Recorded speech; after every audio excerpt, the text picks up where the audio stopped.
hari ini kita belajar tentang picture biografi, menjelajahi kisah hidup tokoh.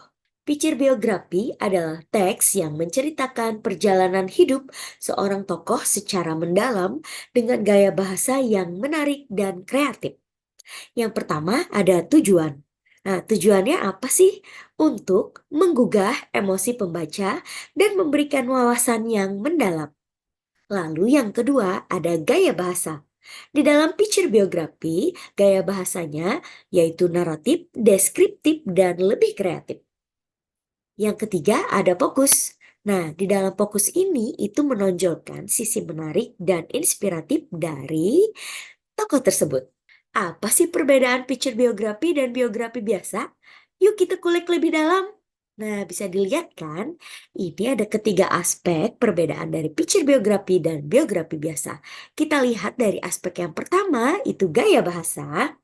Nah, di dalam picture biografi itu lebih naratif, deskriptif, dan lebih kreatif tentunya.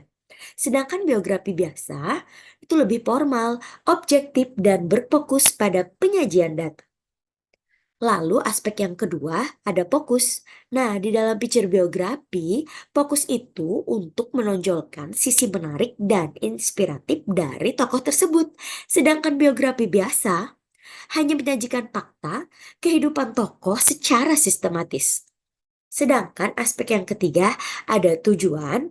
Nah, kalau di picture biografi itu menggugah emosi, memberi inspirasi dan membangun hubungan.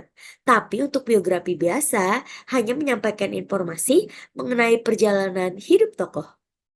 Contoh teks picture biografi yang lebih naratif dan emosional, Ibu bacain ya.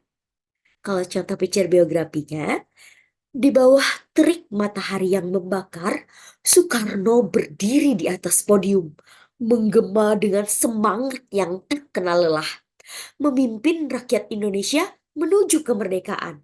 Sedangkan contoh biografi biasa, Soekarno lahir di Blitar pada tanggal 6 Juni 1901. Ia adalah presiden pertama Indonesia yang memimpin negara ini menuju kemerdekaan. Adapun struktur dari picture biografi itu terdiri dari 5 bagian utama. Yang pertama ada judul. Nah, judul harus menarik perhatian pembaca dan menggambarkan esensi cerita. Yang kedua, teras atau lead. Lead adalah paragraf pembuka yang bertujuan untuk menarik perhatian pembaca. Yang ketiga, jembatan atau bridge. Jembatan berfungsi untuk menghubungkan teras dengan tubuh artikel. Struktur yang keempat, ada tubuh atau bari. Bagian ini menyajikan detail perjalanan hidup tokoh. Yang kelima, penutup atau ending. Bagian akhir berisi refleksi atau pesan inspiratif yang bisa diambil dari kehidupan tokoh. Pada judul haruslah menarik perhatian pembaca dan menggambarkan esensi cerita. Contoh judulnya, Soekarno Sang Proklamator. Untuk biografi biasa, contoh judulnya Raden Ajeng Kartini, pelopor emansipasi perempuan. Pada judul picture biografi haruslah menarik perhatian pembaca dan menggambarkan esensi cerita.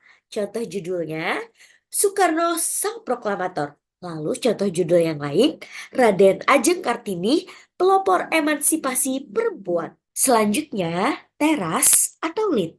Lead adalah paragraf pembuka yang bertujuan untuk menarik perhatian pembaca.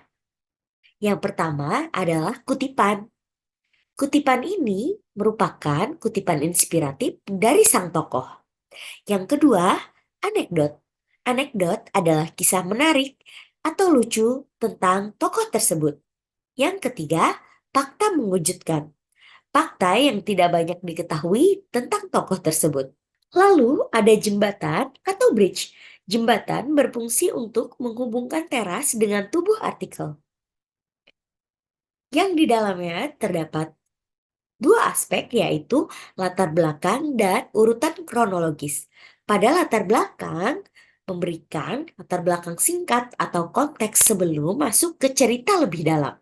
Sedangkan urutan kronologis menyajikan urutan kejadian penting dalam kehidupan tokoh. Kemudian Struktur yang keempat yaitu tubuh atau body.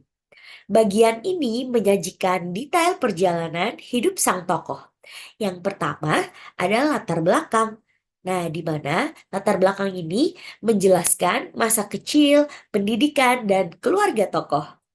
Yang kedua, prestasi. Mencantumkan pencapaian dan kontribusi tokoh. Lalu ketiga, tantangan. Menjelaskan kesulitan dan hambatan yang dihadapi tokoh. Yang keempat, cara mengatasi. Menjelaskan bagaimana tokoh mengatasi berbagai hambatan. Struktur yang kelima, penutup atau ending. Bagian akhir berisi refleksi atau pesan inspiratif yang bisa diambil dari kehidupan tokoh. Yang pertama adalah pesan moral, pesan yang bisa dipetik dari kisah hidup tokoh. Lalu yang kedua, inspirasi, motivasi dan inspirasi yang bisa diambil dari kehidupan sang tokoh. Sampai di sini dulu pembelajaran hari ini. Terima kasih.